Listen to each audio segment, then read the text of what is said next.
Check the sound, check the sound, check the sound now. Check the sound, check the sound. You are now rocking with the livest digital good times, live and direct to you and yours. We've been out the way for a little minute, man, but we back. And we back with a doozy. When I say doozy, I mean a double doozy of a show, because it's probably going to be one of the more special episodes I've ever recorded in the tenure of this show, which is now going on 7 or 8 years. And I have, even though it says my brother's name, which is hilarious, y'all are going to see in the Zoom, in the video, for those in the audio pod world, you may hear him in the background. But this show is about a lot of things, in particular to the plight and mind, body, soul struggle for the Black diaspora. So it's going to be a hot button, hot topic. Hey y'all, I'm getting my wheels back. You know what I'm saying? We've been out the game for a couple months, but this was important to do because if you thought that I was a person that talks, if you've listened to this show for all these years, you're like, man, this dude talks. Well, you're gonna actually hear where the source of that talking comes from, where I learned a lot of that oratory skill set from, and that's gonna be my pops, aka also known as Dr. Boikai Twe. And we want to welcome you to the show, Digital Good Times. Thank you for inviting me. And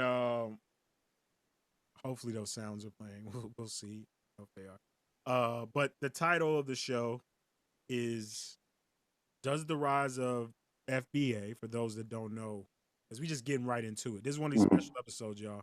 There's no warm up. We're just getting right into it to kind of share the knowledge and experience. And we're, of course, I'm gonna do this brother justice, do this man justice, even though he's my father. I'm gonna do him justice and big him up like I do all of my guests, because he has a lot of teeth in the game when it comes to Africana studies, diaspora studies, Black history, African history, struggle, liberation struggle. I mean, it's a lot. It's a lot of word soup that I could say, but the reality is that anybody who's from, and I want to shout out the DYT community, Dayton, Ohio community, that's going to be rocking with us for this episode. I know heavy and strong. Our Liberian community that's going to be rocking with us heavy and strong for this episode. ATL, a lot of the people that has been vibing with Digital Good Times and what we've been putting out for years. Y'all going to be rocking to this. But if you don't know, Dr. Boikai Twe is a 30 plus year veteran of Africana studies, African American studies, African American psychologist, decorated, and you're gonna see all of that if you check out, of course, the book, which we're gonna be talking about today, which is Grona Boy Go Zion. You get to learn about his entire life story. It's incredible. It's crazy. If y'all think that I'm a beast, man, like I said, I just try to walk a mile. You know what I mean, to get to where this brother and this man's been. But again, we're gonna get right into the meat and potatoes, because I want y'all to be able to hear from what from the orator master himself. And so the title is called "Does the Rise of FBA?" As I was saying it earlier, I introduced it again. FBA stands for Foundational Black American. It was a phrase coined and mirrored off of ADOS, which also stands for American Descendant of Slavery. And it's a lot of stuff going on in the lexicon within the Black community, organizing community, liberation struggle, etc., and also just Black people across the globe. It's become such a viral talking point that it deserves the full attention of somebody whose life's work has been Afrocentricity, Pan Africanism, right? Yes. Mr. Twe, Yes. Dr. Twe, excuse me. Respect on that, because that's hard work. So we're gonna get right into it. I said there's a warm up, but no, we're gonna get right into it, and I'm gonna play this soundbite of the, you could say, infamous, notorious, prestigious, whatever you want to apply to Tariq Nasheed. I'm a person, man, where I say you can't throw the baby out with the bathwater, which wherever that metaphor comes from is kind of insane. Who wants to throw babies out of baths? What? What does that even mean? But I believe that there's kernels in truth in people and Mhm. things a lot of people say, even Mhm. if there's offensive things in what they say. A lot of people who are effective leaders, which is what he is, even though he say he's not the leader because it doesn't have a leader, it's a lineage, uh, which is a finesse. It's a beautiful finesse. I respect it for it. But yeah, I'm gonna play this clip, and Dakona's gonna cue that up. Shout out to Awful Truth, who also helped make this thing happen. We doing this grassroots. That's why this is gonna have a total grassroots feel to it. You know what I'm saying? That's where we come from. Y'all, you know, without even saying much. But yeah, so if you can, pop Daz, if you can have him, that Dakona play you that clip, Okay. play it here. Okay. About Pan Africanism. Is Pan Africanism Okay. dead? A lot of people now are just not on the Pan Africanism wave. A lot of people now are like, hey man, you know, we're looking out for foundational Black Americans. You can hear it. We ain't really Yeah. trying to do the whole, we're going to go to Africa. But nobody's really buying into the Wakanda myth that's been sold to us for a long time. Nobody's buying into that now. And now that we're foundational Black Americans are kind of questioning a lot of stuff. There's people now who's questioning Garvey's real allegiance. There were some people, they had a room earlier, they were talking about, well, Garvey was meeting with the Klan. Garvey had private letters where he was really disparaging Black people, calling Black people lazy. So a lot of people are really going back to revisit and study this Pan-African thing and to see if it ever popped off or if it could be viable. The fact is, a lot of times when people came to us, foundational Black Americans, many times talking about linking up with Africa and things like that, a lot of times it had a scammy little vibe to it. Even with the American Colonization Society, when they were sending people to Liberia, that was kind of scammy, you know. They were sending free Blacks over there. I gotta pause it just because he talks pretty greasy about Liberia, man. I don't know where it comes from. I think he might have been done dirty by a Liberian at some point. But yeah, I just have to interject that. This is not the Oh. first time that he's ever talked about Liberia. As he Okay. says that it was, you know, well, yeah, I'll let him. Free Blacks over there, and a lot of Blacks were going over there dying, and many Blacks didn't want to go over there because they understood we're not from that part of the world. I mean, we've been here for centuries. A lot of Black people at the time knew that we were foundational. We'd been here for a long time. Even Frederick Douglass spoke out against repatriating or patriating because a lot of us can't even prove where in Africa we came from. It's true. It's very speculative, and again, there were a lot of Black people who were already here, so it's very hard to really assess who came from where. You understand? That's a contention point for people that are like, what? People that are already here, but we know they Okay. came before Columbus. I've heard them, you know. Mhm. Yes, that's Now true. let's be very clear. I have a lot of love and respect for brothers and sisters in the diaspora. I still rock with them. People think because we are acknowledging our foundational Black American lineage, they think that we are disparaging some of our riders in the diaspora. No, we're not. I still ride with brothers and sisters in Africa, especially in the UK. I rock with brothers and sisters in the Caribbean who are still on code. I rock with whoever's on code. If you're on code for We're gonna break down what his on code means Mhm. because his on code is very specific to the FBA mandate that again he is the emissary for. He's not, Okay. not the leader because he's Okay. smart. He's not dumb, even though he's already been raided by the FBI multiple times. So they assume that he is. But I understand where he's coming from. Where if this is like something that he just to create a new identity, Mhm. identify with African American anymore. They want to take African away from it. They want it to just be foundational Black American. You know, it's interesting. You know, it's interesting. So I'll finish the clip off. for empowerment and against white supremacy. I rock with any Black person. I don't care where you are. If you're from Australia, I rock with you. If you are against systematic white supremacy. And we have to be very clear. A lot of foundational Black Americans have a bad taste in their mouth about Pan-Africanism now because of the representatives that's coming over here now from the Caribbean and from Africa. What they're doing now, they're sending over a lot of coons. All right, there we go. So I want to give you some time to, deep dive and answer to the question, is Pan Africanism dead? As Tariq is prophesizing and proselytizing. I think that Pan Africanism is alive and well, and you can see it in the African Union. The African Union is an attempt by African nations. 54 or 55 African nations have come together, including the diaspora. So we have representatives of the diaspora that even have an office right now in the Ghana, the Republic of Ghana.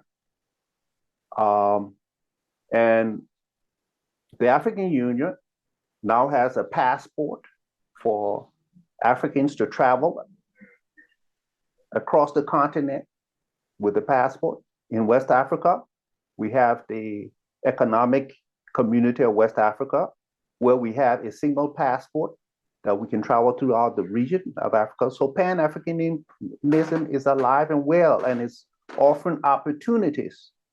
In fact, even Ghana actually calling for the year of the return was an attempt, again, for Pan-Africanism. So Pan-Africanism is alive and well today. What do you say to people that are, okay, that's cool.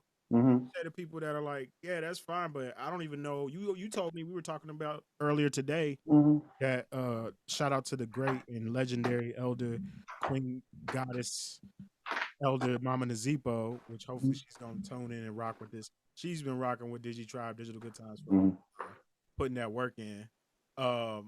And you said that she met an older lady that didn't know nothing about the African Union. So when people are like, I don't know nothing about that. That doesn't feed me. That's not in my immediate like day to day. Wakanda is cool, but Wakanda forever, whatever that fictionalization, that fetishization of the quote unquote Africanism, that spirit is faded out. It's become not passe. Because what do you say to somebody that's like, okay, that's cool, but what is African unity doing for me right now? But the issue is that as African people, we're still at war. We're at war for our minds. We're at war for our very character. We are also at war for our spirituality. We have been a captive people for almost 500 years. And we have been fighting, and sometimes we gain limited freedom under these. Let's start with the Haitians. If we want to look at Pan-Africanism, let's start with Haiti. Okay. Haiti, to a certain degree, fought for its independence right after the United States became independent. And what Haiti basically had to do to become a sovereign, independent, in fact, the first Black independent African republic in the world, it took Pan-African unity to achieve that. There's no way that Haiti would have become a sovereign nation in a world that was dominated by European colonialism. And but slavery. In fact, when Haiti became free, it was dominated by European enslavement system. So, in fact, the leader of that Haitian revolution was a guy called Boukman. And Boukman basically was enslaved in Jamaica. But he found his way to Haiti when he knew that the Haitians were trying to free themselves. And when he went to Haiti, in fact, he originally was from the Senegal and Gambia region.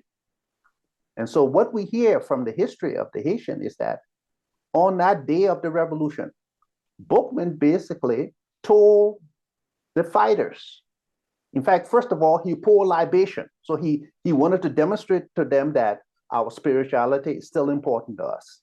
So he poured libation and he sacrificed a pig. And after sacrifices that we pay, Bookman told the fighters, throw away the image of the God of the whites that thirst after our tears and listen to the voice of liberty. Okay. And as a result of that ceremony, Haitian, basically the fighters, and they came from various parts of Africa, fought and became an independent Black republic. All right, hold on. Did you hear that? Did you hear that sound? Yes. Okay. Also, you got to talk a little bit lower. Okay. Mic, because you're peaking. We want to make sure the audio is gonna sound good. Okay. Because whatever this headphone set you bought. Okay. He just bought today, y'all. This is the first time. I don't know if this is your first podcast. Is this your first podcast? Yeah, this is my first podcast. So there's a lot of monumental things happening, y'all. This is father and son, who's behind the camera, Digital Good Times OG founder, co-founder. And we getting into it. He's spitting from his survival scrolls. But yeah, I gotta pause you for a second. And I gotta Are you serious right now? So okay, you were spitting. But where I want to get to is what is that? What for people? Let's get to the finality of it. Then we're gonna get into more of like your life's work and a little bit about the book. Boikai Zion, which is another point of this podcast, and the reason why I wanted to do is to help elevate the works, which is the memoir, the life's works of Dr. Dr.Twe, aka Pops, and I think it's important. So that's really why we're doing this. But we think y'all can get something from this too. So to add to one final point, again, I'm just serving as the counter. So as a 2022, like what factors? Before we get into the depths of kind of what you talk about in the book of why African studies and African history, diasporic knowledge is important, like what's it make it plain for a person that says, why would I want to continue Pan-Africanism, which was something that was in fashion 30 years ago, literally in fashion, what we were wearing, Malcolm X, etc. Malcolm X made this current generation of influencers that we currently know as orators or speakers. He literally is kind of like the original OG of it when it comes to Black nationalism, which is another thing we're talking about, Black nationalism. As it's evolving, if I'm a 20-something or, when we started doing this work, we started getting into this world, how old were you when you made us do this, start getting into this? What, like 13, 14, 15? It was around that age, 13, 14, 15. We got into community. Yeah, but when I got into it in Monrovia, I was perhaps 17 years old. Right. So when I started. So how can you make it plain for teenagers? Says what makes Pan-Africanism appealing to me if I don't identify with this current generation's manifestation of neo-Africanism as we see in Africans who come over who are getting bags, who are basically replicating Americanisms. How can you identify with the Ghanaians and the Nigerians? We got Niger. We got all types of African culture that's infiltrated America in a way that it's never have been ever. But they can identify with the music, right? Afrobeat has become something that the world has gravitated towards. You can say that that's probably the strongest identification or manifestation of Pan-Africanism in the modern era that everybody can understand. Afrobeat going to Afro pop, which is now international, which of course is connected with reggaeton, which is the biggest selling art form, but it's based off of Black and African music. But that's a whole nother kind of conversation. But if we look at the music, the reason why the music is so powerful is because it is imbued with Africa spiritualism. So the importance of Pan-Africanism today is to remind us that we are a spiritual people, and that we have brought that spirituality everywhere we've gone. You see, and so when I talk about Bookman actually making that sacrifice and pouring libation, this is what literally empowered the fighters to basically fight for Haitian independence. And not only did they fight for Haitian independence, the Haitians actually defeated the French, they defeated the British, they defeated the Spanish, they defeated the Americans to become a sovereign state. And in fact, Toussaint Louverture, on the day of independence, when he declared Haitian independence, he said to them, "We are free today because we are the strongest. We will be enslaved tomorrow if our enemies become the strongest." And so what we are faced with today is that we have become a weak people because we are divided. And African spirituality tells us that we have to fight division. We must embrace interconnection. We must embrace not only interconnection among ourselves, but interconnection with the world, because we are the fathers and mothers of the human race. We cannot distance ourselves from our children. And so if we are the fathers and mothers of a human race, we cannot then encourage division among ourselves. Now, we have to realize that as African people across the globe, we come from different nations, and we need to see ourselves perhaps as different nations. In fact, some of us call it tribes, different tribes. But we cannot see those divisions as being so exclusive to the point that we're not able to relate and connect with each other. Okay. So to make it plain, because you're saying a lot of things, people don't even know who Toussaint Louverture. I can't even say his name right. Toussaint Louverture was the vice leader of Haiti, and he's the one that declared the independence of Haiti from France. And as a result of declaring that independence, all of the European nations wanted to whip Haiti back into enslavement. And they had to fight all of them and defeat all of them. All right. So I get it. You know, I know who he is. It's just hard to say his name. Okay. These kids, they don't know. Okay. In the TikTok microbite. Okay. My point is, what if they're like, cool, that's all cool, but I don't identify as African. My parents came from the deep south or from wherever. Every generation I chase my lineage back to is from this country. And we know, even uniquely particular to Liberians, the actual unique vantage point. We know that indigenous people from America were brought back to, and there's been some reports, I mean, you may be able to tell me more historically, as they talk about the indigenous people of America, like the Olmecs and these cultures that are actually of African descent.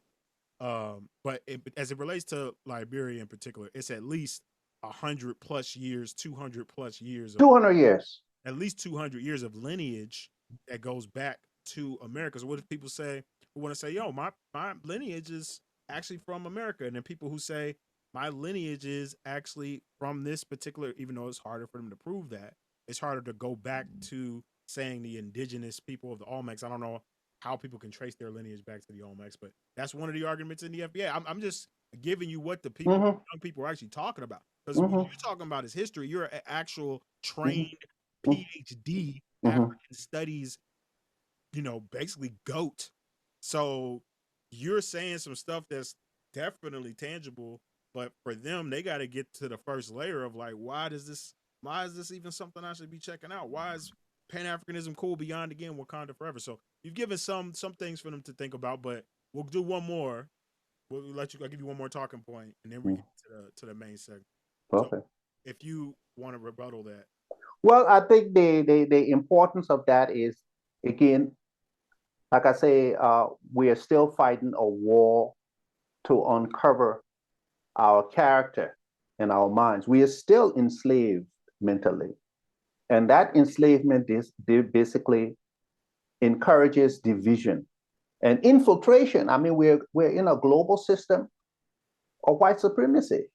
And so that system does not want us to be free. And so, like on the slave plantations, they created divisions among us. And they had the house slave and they had the field slave. That continues. In fact, if you look at even in the 1960s and even today, we have basically informants in our midst trying to create divisions. Right. And so we have to recognize that. Tariq we have an informant? Is that what you're saying? I'm not saying that, but I'm saying that we just saw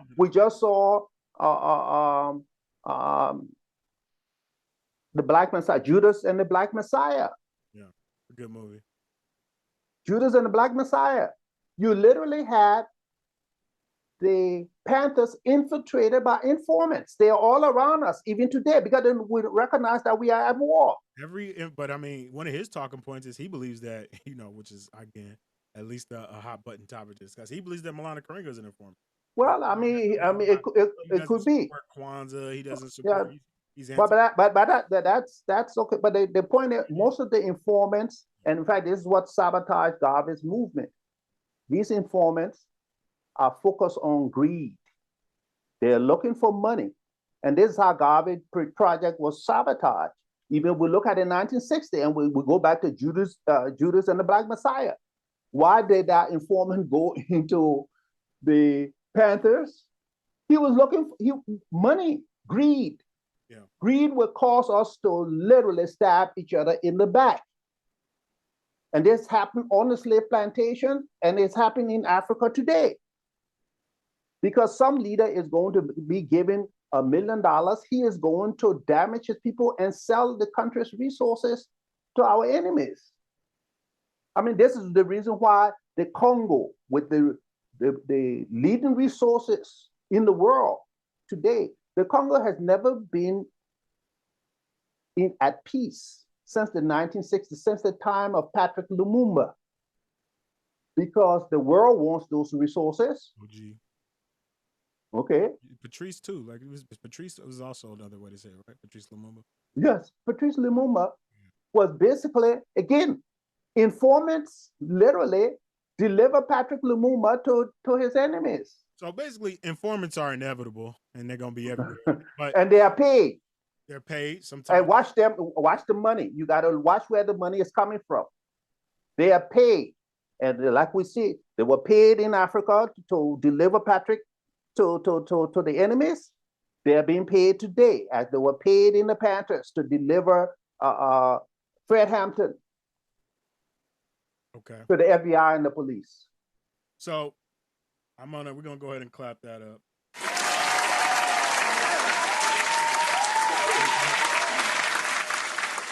I can already tell, he's heating up. I can already tell you start to get into it because, again, as I said, we'll get into more of his biography and let him speak more of his background. This is a man who taught African studies for like 30 years. Yeah. Something like that. So this is pretty much what you did every single day. So this is just like a snippet. You're just getting a snippet, a snapshot of someone who's lived and taught generations. I'm talking about generations. I just said 30 years. As generations of students. Shout out to Sinclair Community College. Shout out DYT. You know what I'm saying? So there's somebody who knows what they're talking about. That's another point that I want to make about this pseudo knowledge era. We're in this micro knowledge era where you can get into an incubator. You can get into an echo chamber easily. As a matter of fact, the powers that be have designed these echo chambers specifically to silo ideas and to, in some cases, stifle, in some cases, ignite ideologies.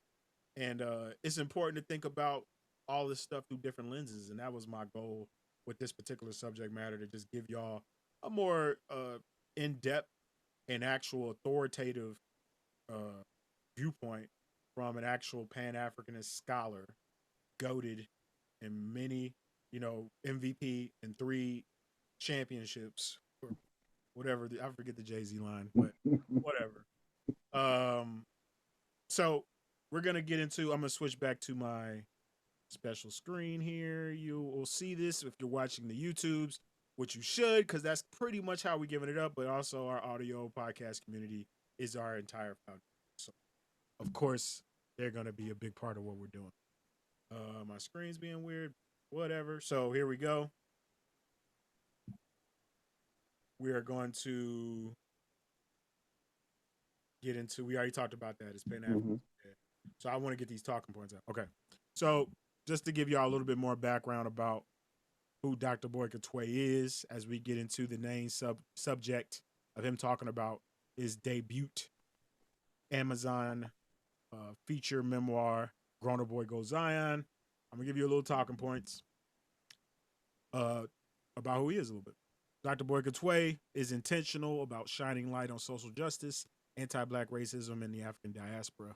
And to give you a snapshot about that, again, 30 plus years, maybe more, in the community organizing space. Got me and my brother into it at a young age. As he said, he started when he was 17 in Liberia. So been putting in the work. Generations in Dayton, Ohio, and across the diaspora have benefited from and also been elevated by the mutual collective works. This is not just, it's been a lot of people that have worked and done work in the community, but we're talking about, you know, your works.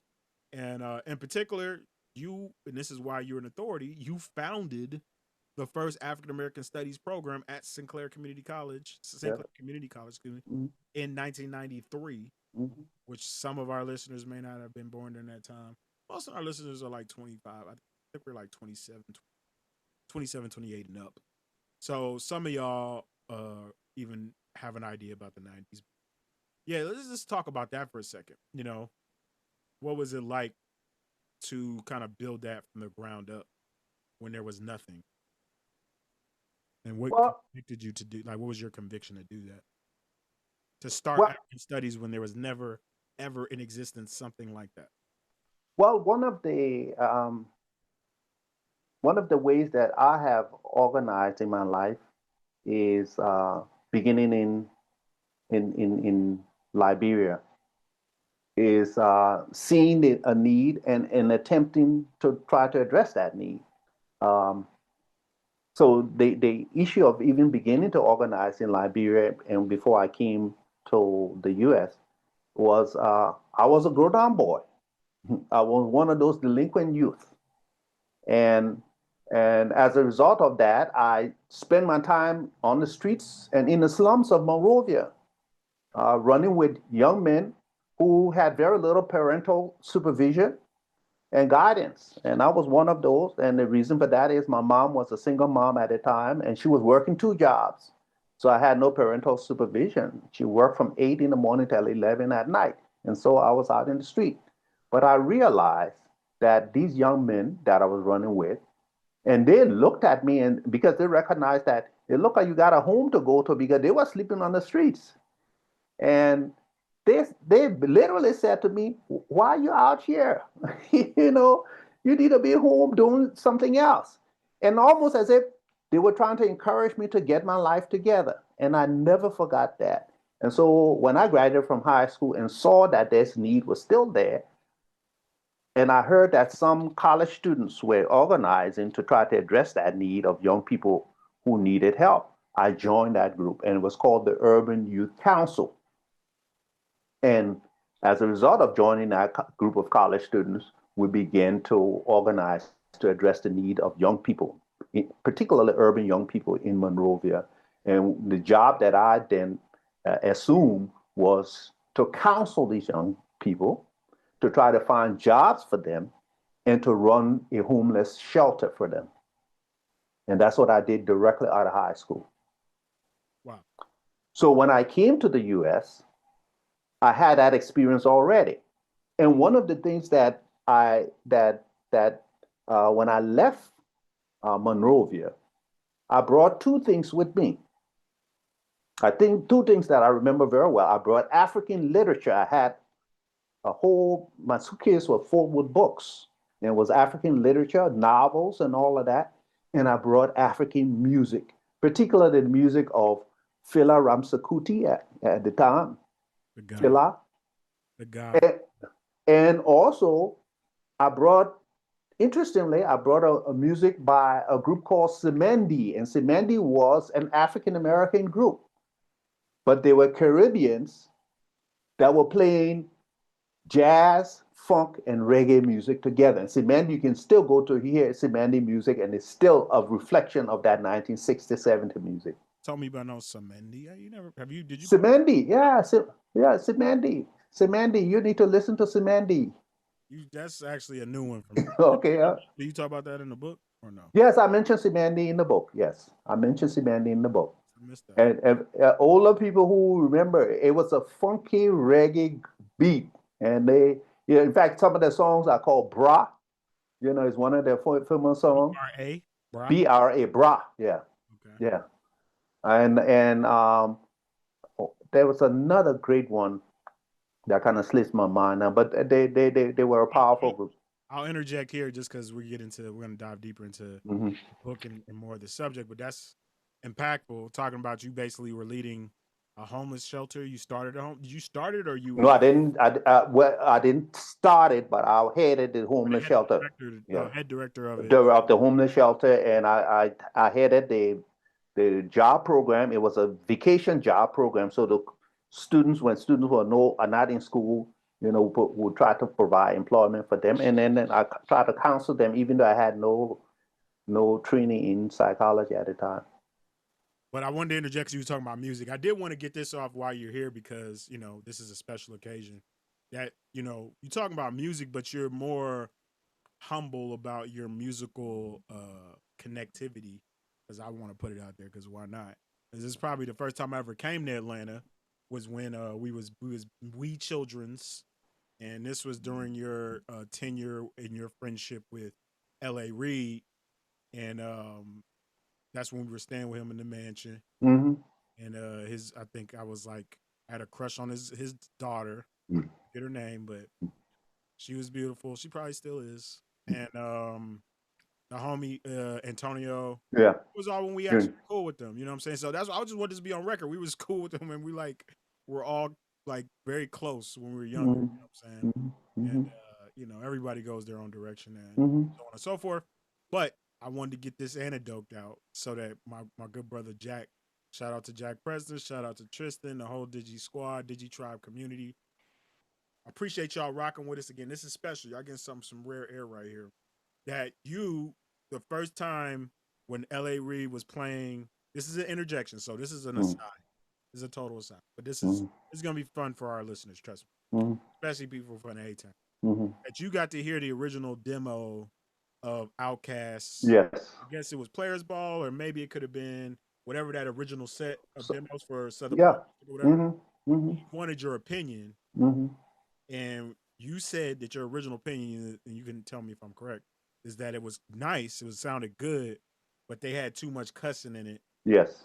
And that was something that took you or detracted you away from what they were doing. And you said that he listened to that, and that might have been why Players Ball was ushered towards a more, Players Ball came out as a Christmas song. So they were trying to make it a commercial. They were trying to make them make commercial friendly music. I'm not saying I'm saying there's 6 degrees of separation, but is that accurate in that? Yeah, I think to a certain degree. I remember, in fact, you guys were young at that time, and we were, and Elliot was playing that music all over his mansion, and the curse words were coming out, and the curse words are coming out, and I said, "We got children around here. Why are you playing?" He said, "Oh, that's the music that is selling," and I said, "But we got other kinds of music and other kinds of ideas that can sell, And we need literature, and we got literature, and we got enough violence and cursing out here. We need to be," and I told him, I said, "You're selling Black culture, and you need to sell the positive aspect of Black culture." And I remember telling him that. Yeah. And I mean, that stuck with you, and not to get too deep into that, but I don't know if you mentioned him in the book. You might. I did mention him in the book. He yes. mentions you in his book. He mentioned me in his book. Yes, he did. So that's just to give y'all, this is decorated. This is a decorated man, a true community OG, triple veteran out here. So I wanted to interject that. Anyways, let's get back into the meat and potatoes, which is why. Let me switch to my screen to get us back in there. What really, went into, because this isn't your first book. I know about your OG book that you did kind of as I would say kind of warm up to get to where you are now. Talked about why you started African American studies and that being a pretty revolutionary thing. But in the Grona Boy Go Zion, as you call a roadmap to African psychology, tell us a little bit about the ethos of why you felt you needed to make it and why it's important for somebody to go pick it up. Well, the reason young people. for writing the Grona Boy Go Zion is that I'm a member of the Dayton Africana Elders Council. And this is an elders council that I helped to create. In fact, I was a collective, but I helped to create it in 2014. I think we began in 2013 and then 2014. But this was an idea that came out of the community, the Dayton African American Culture Festival. And as we sat around as elders, we began to say that we need to prepare the younger generation to replace us as Africana elders. And so we began finding ways to train those that would be replacing us. And we call those that we were training to replace us nation builders. And those that were training to be nation builders, we call them warriors. So in our discussion, we say that, but we have to leave a blueprint for the nation builders to follow, to become elders. Mm-hmm. And so how do we create that blueprint? And so each of us begin to think about the different ways we could do that. Some of us did interviews, some wrote poetry. And I decided that maybe I'll write a book, especially about my journey in African psychology. And so that was the genesis of coming up and writing that book, especially as I retired. I retired in 2018 from more than 35 years of teaching being a professor and chairperson of psychology and Africana studies. 35, man. Maybe put respect on it. 35. That's older than that's more years than Dakota. Dakota come up on 35 next year? He can't hear you. Can you hear? He can't hear. He can't hear. He's here. Right? He's gonna be 35. Yeah, he's gonna be 35 next year. Yeah. Mm-hmm. Have him. Have him come and wave in the camera real quick, man. Just so the people can see. Dakota? Yeah, your brother wants you to come and wave in the camera. But the people can see the whole way. You show his afro. It's like you got it. You say, well, come on, man. Man wants to see you in a big afro. Look at that afro, man. So actually, as long as Dr.Twe has been alive, is how long you were teaching African studies. Yeah. Wow, pretty next level, man. So again, as we dive deeper into Grona Boy Go Zion, there's a lot of chapters. I forgot how many. Is there how many? Like 12, 15? No, it's 20 something. 21, 22 chapters. Yeah, I have my notes, but again, 22 chapters. I'm reading this right now, so I can't pull up all of my highlighted notes. But out of those chapters, of course, we could talk about your journey. That's definitely for y'all to go pick up. Shout out to the lovely, amazing, again, goated Miss Valerie Coleman and her publisher company for helping you get this out and also helping you get it published on Amazon, which is where you're going to be able to go find this Grona Boy Go Zion. Of course, the links are going to be all up in the podcast app and all up in the website. However, we're going to publish this, the Digi Tribe and the mailing list. Y'all are going to see it and get it. But it's someone who is new. Let's say, again, somebody says, all right, I'm going to bite on this, still buying into Pan Africanism because, as you talk about in the book, the reconstruction that is required for the African or diasporic spirit to be able to fully not only internalize, but make operational the tenets and the let's say, the core essentials of Pan Africanism to help you actually, increase and enhance your life. If we think about, like, let's say that if we look at if I put a future cast into in the next 10 years, if this FBA concept continues to take off, which is possible, very possible, because people are reevaluating all kinds of ideas. We talked before we got on the video chat that everybody's deconstructing everything.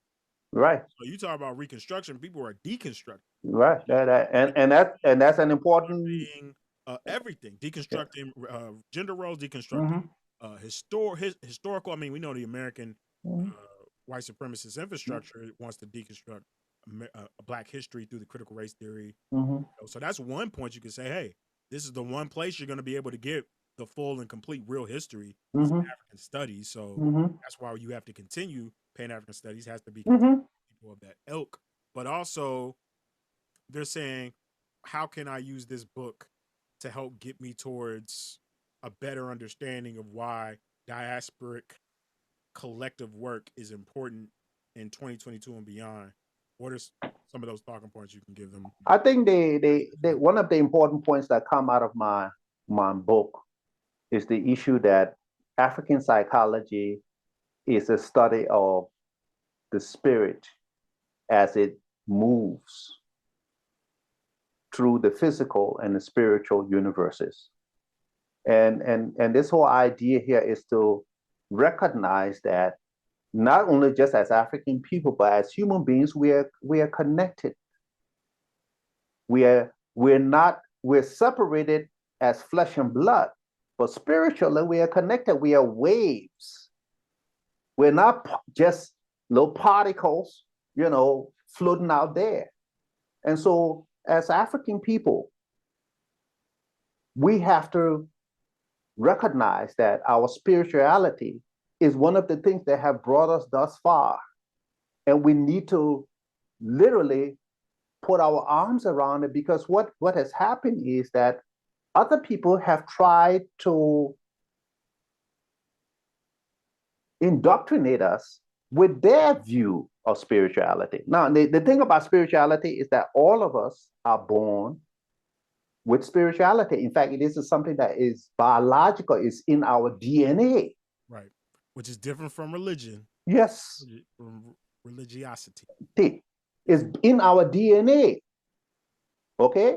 And so because it's in our DNA, we have to now understand how do we use that for our transformation and for our liberation. One of the interesting things is that we hear about our spirituality, such as something like voodoo, that the Haitians used to free themselves. And they have used movies and all to demonize this religious practice or this spiritual practice. Yeah, definitely. And basically, if you look at voodoo is really spirituality for liberation. And this is why Bookman, where he actually poured out libation and he told his fighters that we are fighting for liberty. We're fighting for our freedom. So the issue we are faced today is that we have literally, to a certain degree, unlimited potential if we can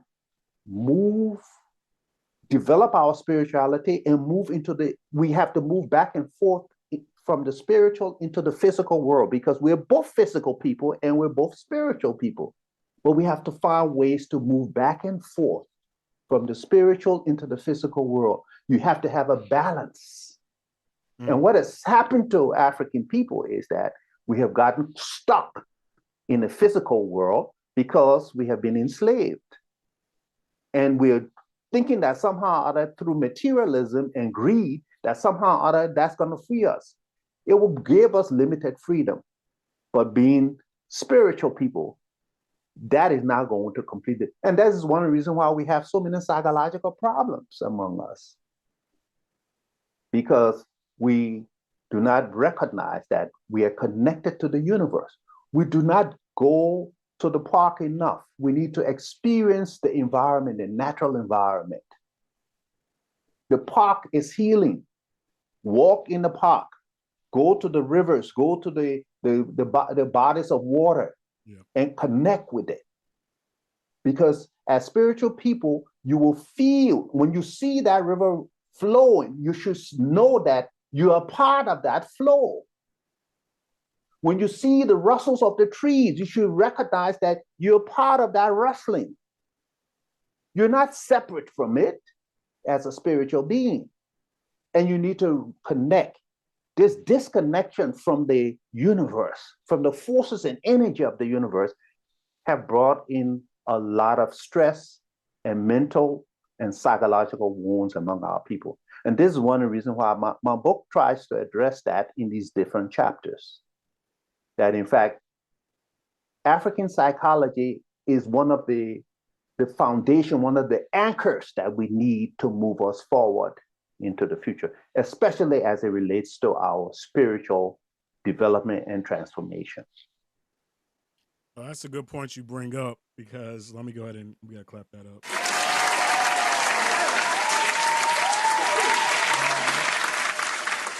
Another one. I gotta drop the bomb on that.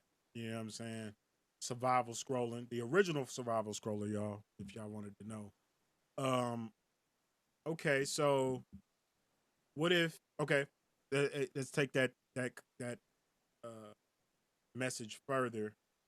You're saying that to someone who may be the naysayer, let's say somebody who might be, again, we know, heavily influenced, because we're in times where everybody is easily influenced because of these echo chambers and silos, and because of pseudo knowledge and cognitive dissonance, and because information overload. If somebody sends some vibration, because you say we're waves, vibration that you align with, it changes your concept. That's happening every time. And again, to the most impressionable, in particular the youth, who are driving culture. You know, the youth always drives culture, and as such impacting the rest of society in the ripple effect nature. You are saying to them that spirituality, but it also in particular African and African American diasporic, however we want to call it. Now we're just talking about nomenclature, but naming is important. Words are important, which speak to the things you talk about of Reconstruction, that had you not gone the Pan-Africanist route, you would have stayed Winston Thomas. And possibly still be a grown-up boy. Right. Still be potentially in the streets. He'd probably be. Not only just in the streets, but trying to exploit other people, their weaknesses. Yeah. Stealing from the supermarkets, you know, and stealing people's property. Like the kids in the day. They got these called the Kia Boys. Yeah. You heard about the Kia Boys? The people taking these 12-year-olds. There's 11 12-year-olds, which is like you were talking about the Grona boy. Like, it's all generational. They break into people's Kia cars with the USB flash drive, and they're wrecking cars, taking people's cars. Yeah, I think I heard about that. Yeah, I did hear about that. It's a big thing. So it's just all generational. So tell them that's like, what? I mean, they're young and impressionable.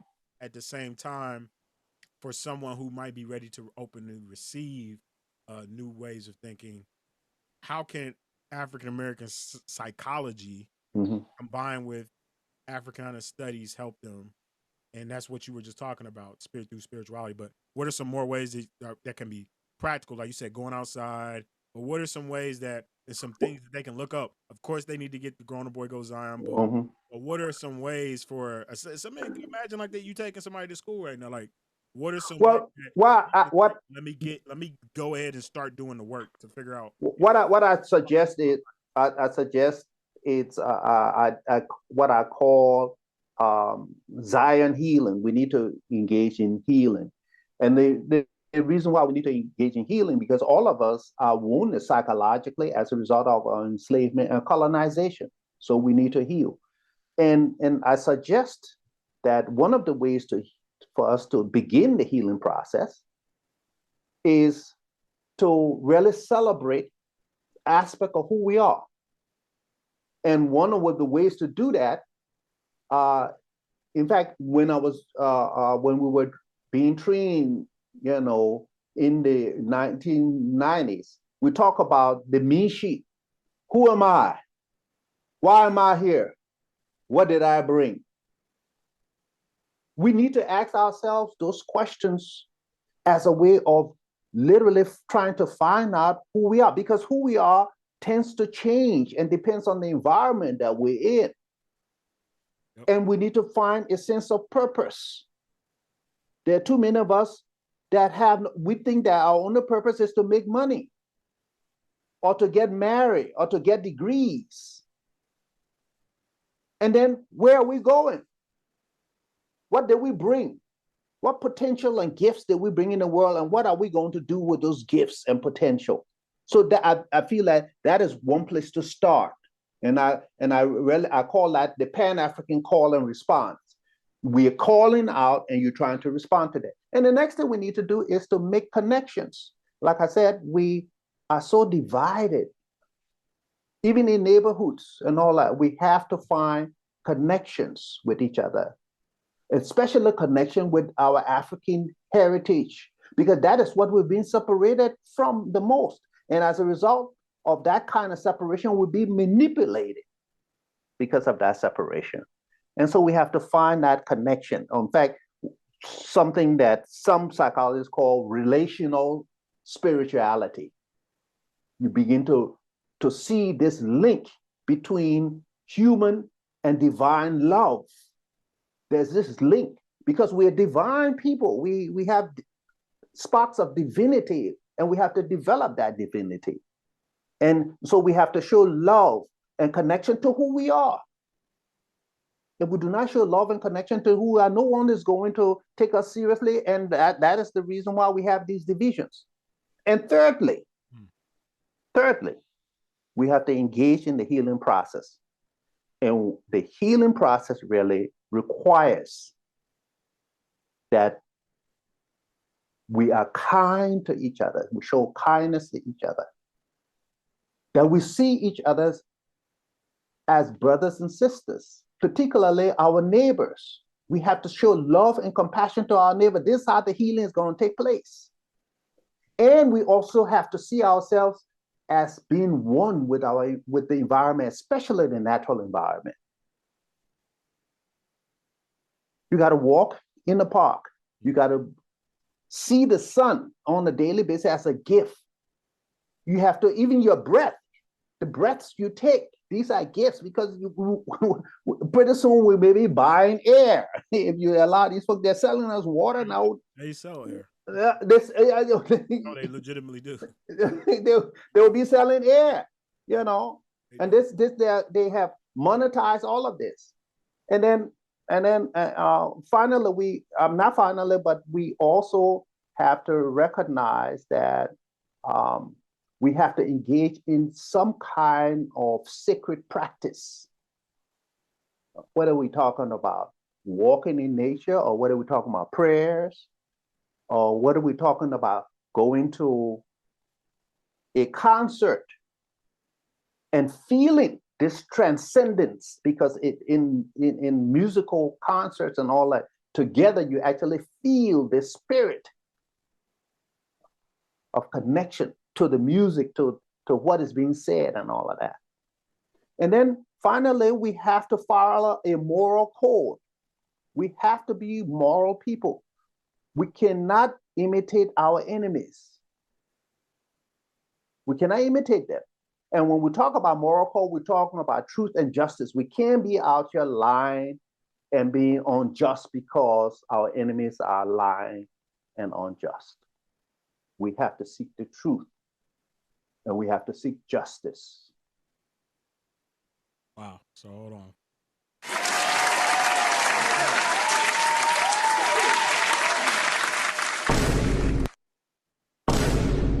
I'm gonna double bomb on that. Sheesh. Well, we're gonna almost end it on that, but I want to give you one final talking point to tell people where they can go get the book and what they can expect to walk away from once they've completed reading the book Grona Boy Go Zion, and kind of let them know. We're going to eventually have your Instagram, but let the people know how they'll be able to get access to the book if they want to go ahead and purchase it. They can get it digital, because I bought both copies, obviously. I bought the digital. You can get it Amazon Kindle. But a little bit about what do they expect to walk away with after concluding the reading of this book, Grona Boy Go Zion. Well, my hope is that you will get the story. You will get the Grona Boy story, and that story is where a delinquent youth who at one point was lost and wasn't sure how he would find his way, eventually did find his way, And the way I found my way was through the connection to other Grona boys. And the interesting is those Grona boys actually knew that they did not want to be out on the streets, hungry and engaging in crime. They wanted something different. And they told me that. And so as a result, I was able to turn my life around in some way or another. So that's one of the things that you can get, that you can turn your life around, that you can reconstruct yourself. That is really one of the lessons that we have in this book, reconstruction, because I had to do that. I had to reconstruct myself. Even my spirituality had to be reconstructed so that I was aligning myself with the Pan-African project rather than, being a Pan-Africanist but then still have my foot in the colonial control of the white Christian church. But the other thing that I think you can learn is what African psychology is. And it is the foundation of Pan-Africanism. It is that spiritual that I talk about, that spirituality that I talk about, that is in our DNA that needs to be developed.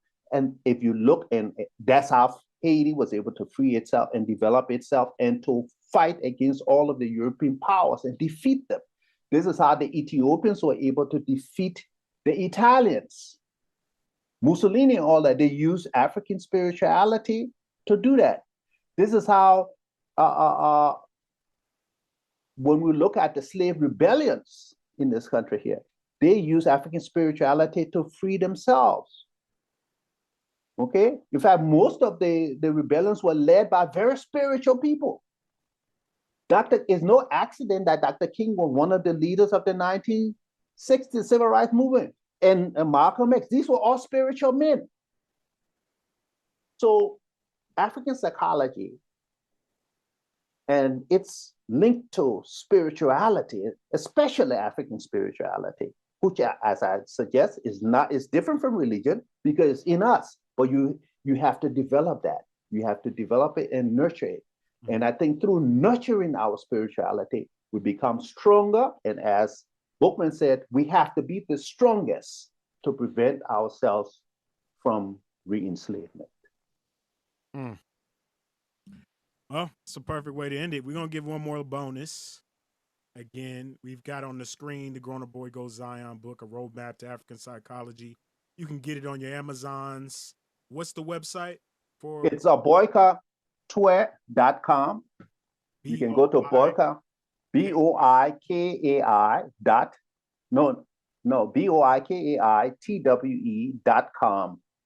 Yes. And it's the website. You can go there and you can order the book. Mm-hmm. But you can also go to Amazon and order it as well. So we got to bring it full circle. Like I said, we talked about music. We gave like a little snippet. I gave them a little taste of just your musical repertoire. But, you being a roots man, a reggae Rasta, true Rasta roots man. What'd you say?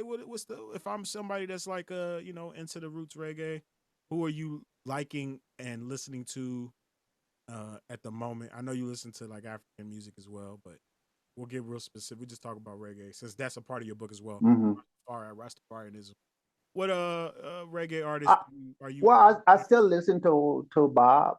Bob is still of course a major, because he, in fact, to a large extent, he was the one. His voice and his lyrics was what drew me into the Rastafari movement.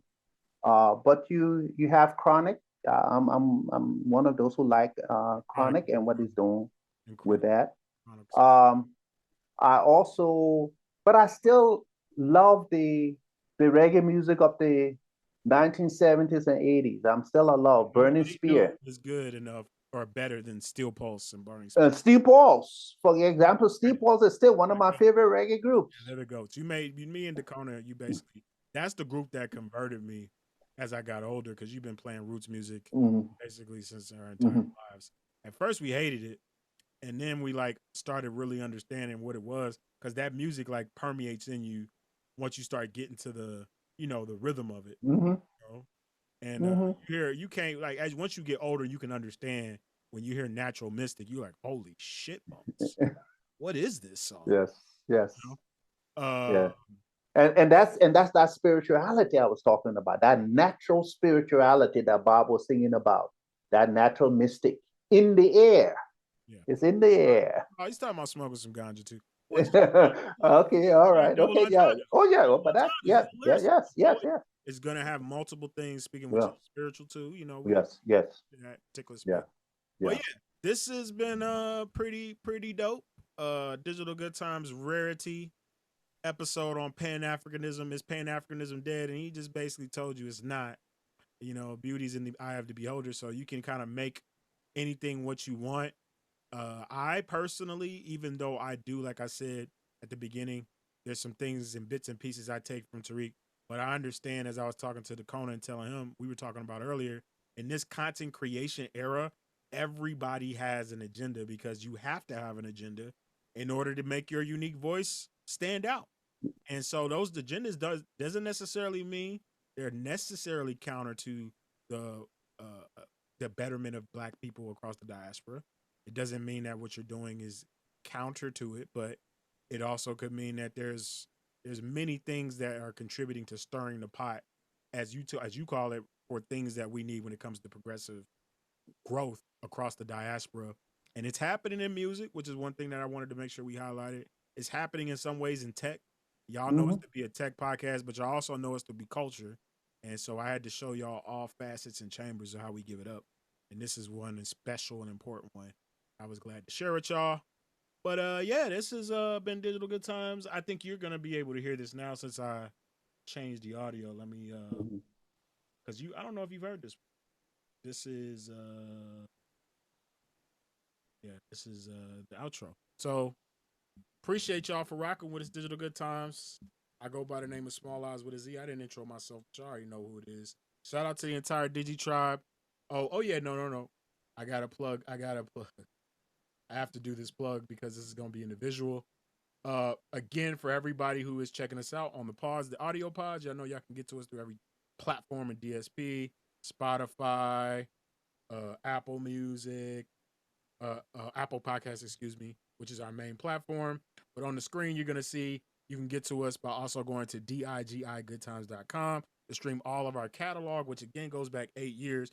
A lot of people are talking about AI. There's a new AI rapper. We were talking about that 2 years ago, man, with my homie D Parks. They've been working on this stuff. Best believe I'm going to come back like Jordan wearing the 2-3, not the 4-5, because we still shooting threes out here. Shout out to our previous guests we had talking about the metaverse and NFTs. You see that there's turbulence there. So go back and listen to that episode for the jewels we talked about, which wasn't just like spending your money frivolously. It was getting behind the technologies behind the metaverse and NFTs, which is Web3, but you still need to be getting into it. I'm still working on that. A lot of more stuff to come, but you can see right here on the screen, DIGI Good Times. Digi Tribe is the space where we are talking about all things Black culture and tech 24/7, whether it's in Dayton, whether it's in Atlanta, whether it's LA, whether it's New York and Japan, Liberia. We got people from all over rocking with us. My dad just signed up. I got him in there now so you can kind of see what we're doing on there. You can also check him out on Facebook, Boikai, and chop it up with him. And yeah, man, this is how we giving it up. So one more again, this has been Digital Good Times, and we out. Digital Good Times.